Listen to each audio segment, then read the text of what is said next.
Hi, my name's Megan Neemann. I am an athletic trainer with Children's Hospital Sports Medicine. A hot topic for youth sports in the summertime is heat illness.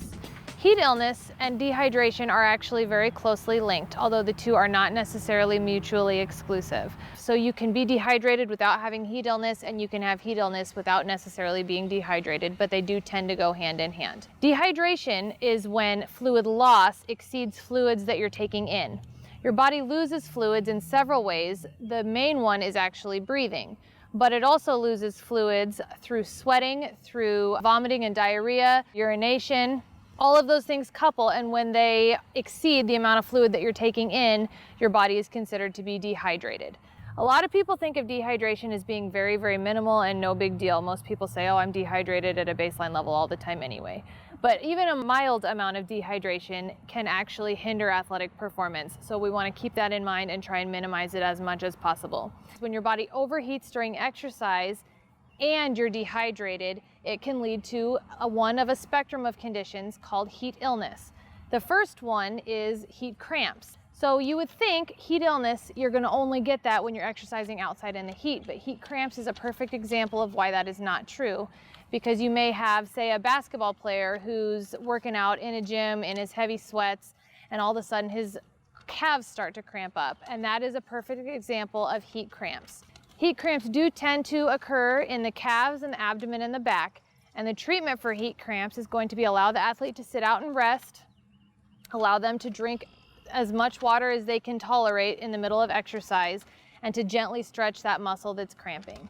You're also going to want to pay attention to it because, like I said, it's a spectrum and it could very quickly move to the next level of heat illness, which is heat exhaustion.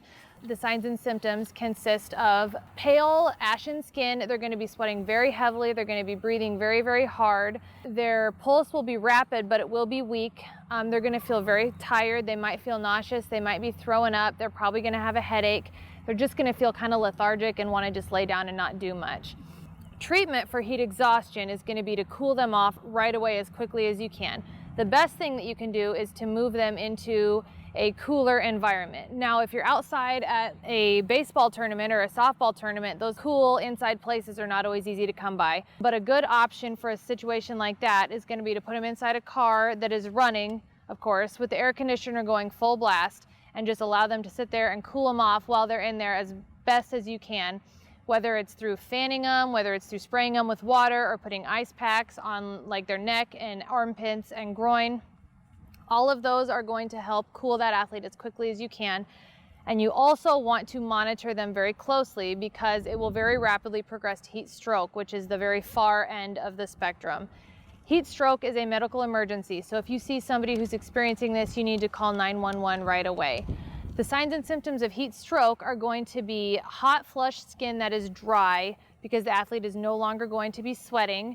Their heart rate and blood pressure are both going to go down while their breathing rate is going to actually increase. They're going to be breathing very fast.